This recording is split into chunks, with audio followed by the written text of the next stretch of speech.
Eso es Déjame lo que que pasó. tenemos ahora a José Carlos Fuertes, que es psiquiatra forense. José Carlos, ¿qué tal? Muy buenas. Hola, buenos días, David. ¿Qué tal? ¿A qué es debido este comportamiento? De repente una persona que además al principio va con unos movimientos como desorientado, errático, que parece un zombi, de repente se llena de energía y va contra un niño desnudo. ¿Por qué? ¿Bajo los efectos de alguna droga o qué puede ser?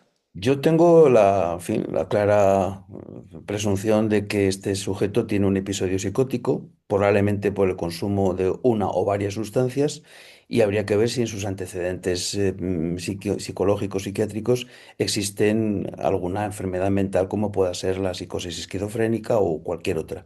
Pero desde luego lo que está muy claro es que ese comportamiento desorganizado, esa conducta no planificada, esa actitud, como tú bien dices, que nos llama la atención, la falta de autocontrol, es típica de una psicosis. Y este señor lo que tiene que hacerse con él es tratarlo, ingresarlo, que es lo que habrán hecho, ponerle una medicación y tener en observación durante unos cuantos días mediante un ingreso hospitalario. Lo ¿Qué, que qué no tiene droga ningún... puede, Sí, puede hacer que tenga esos movimientos al principio que parecía un zombie? ¿Puede ser fentanilo o es muy difícil de es muy saber? difícil de saber porque en general no se toma una droga sola. Ten en cuenta que la mayor parte de las personas que realizan estas conductas, primero aparece el alcohol, luego se suele unir la cocaína más las anfetaminas. Puede haber derivados también de otro tipo, como pueden ser los propios tranquilizantes, que unidos con el alcohol, pues crean estados disociativos. Es decir, habrá que hacer un análisis toxicológico para saber qué sustancia o cuáles sustancias son las que esta persona ha ingerido. Si es que estamos, insisto, ante una psicosis inducida por drogas. No hay que Mm. descartar que estemos ante una psicosis nuclear, es decir, que estemos ante una esquizofrenia y que este señor, bueno, sale a la calle desnudo, agarra a este muchacho pensando que está haciendo otra cosa, que ahí es donde vendrá luego el peritaje, y desde luego yo pienso que hay que tranquilizar a los vecinos Mm. diciéndoles que esto es un acto puntual y que no es probable que se vuelva a repetir. Pero claro, pero puede ser peligroso, ¿no? Un brote de estas características Mm. puede llegar a ser muy violento, como ha demostrado, y hacer daño a alguien, ¿no? Sí, sí, una persona que está en un estado psicótico, por tanto, tiene una pérdida del contacto con la realidad, estamos hablando de una bomba. Y esa bomba puede hacer daño, puede llegar a producir un homicidio, como lo vemos los psiquiatras en algunos casos, o puede llegar a hablarle y contarle una historia. Todo cabe en esa conducta desorganizada, no planificada y propia de una persona que ha perdido, insisto, su capacidad de contactar con el mundo real. Está en otro mundo, está en otra realidad. Y ¿Y por por qué tanto, va contra el niño y no probablemente, contra otra persona? ¿Porque es sí. más vulnerable o O por qué? porque la voz que estaba escuchando en ese momento a través de una alucinación auditiva le dijo algo. Y entonces esa voz le indicó que ese niño, pues es el que había que coger o el que había que quitarle un vestido. O sea, son pensamientos totalmente absurdos, incoherentes, disgregados, porque vienen de alucinaciones auditivas. Raramente tiene ninguna lógica. Si le preguntáramos a esta persona dentro de 2 o 3 días, cuando esté tratado por qué hizo lo que hizo, él sería el primero sorprendido, casi con toda seguridad, de lo que ha hecho. José Carlos, me habían llegado a decir que en un primer momento cuando ven a esta persona por la calle gritando parece que estaba efectuando algún tipo de rito. No Ujú. sé si esto le puede cuadrar con ese consumo de algún tipo de sustancia, con esa sangre que él llevaba encima. No sé si esto es compatible.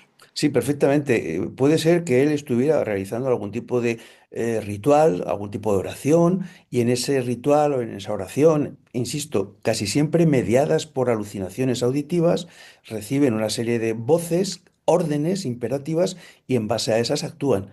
Entonces, claro que puede cuadrar que le haya la voz, le haya dicho tienes que cortarte la mano, o tienes que hacerte una herida en tal sitio, o se la tienes que hacer a otra persona, que esto es lo grave.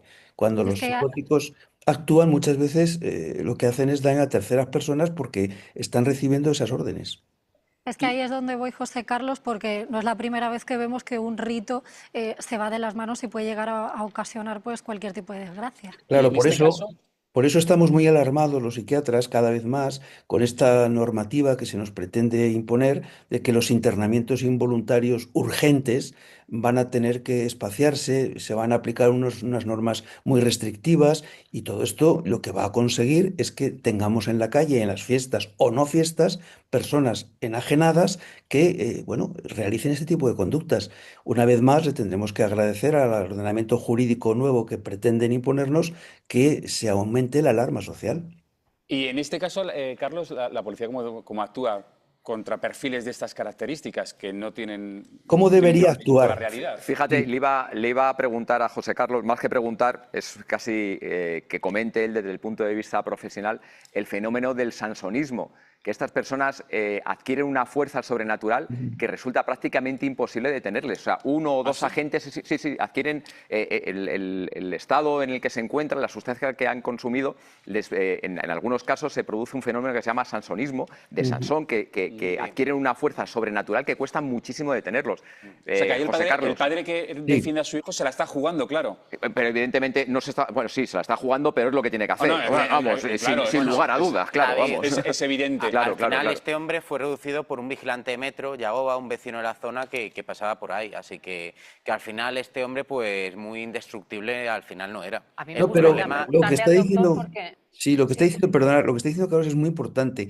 Una cosa es, en condiciones normales, la capacidad y la fuerza que podemos tener cualquiera, y otra cosa es ese estado psicótico en el que la agresividad se hace desmesurada, la capacidad de ejecutar actos violentos se aumenta y sobre todo esa fortaleza, eso que llamamos ese nervio, ¿verdad? Que el psicótico exime y que es capaz, yo lo he visto, lo he vivido, es decir, no me lo han contado, en un servicio de urgencias tener que emplear 6 o 7 personas, celadores que además están acostumbrados a efectuar esas maniobras y tener que utilizar un colchón, ese colchón se le echa encima al sujeto, se le tumba al suelo y luego cuando saca una extremidad por algún lado es cuando le ponemos una inyección.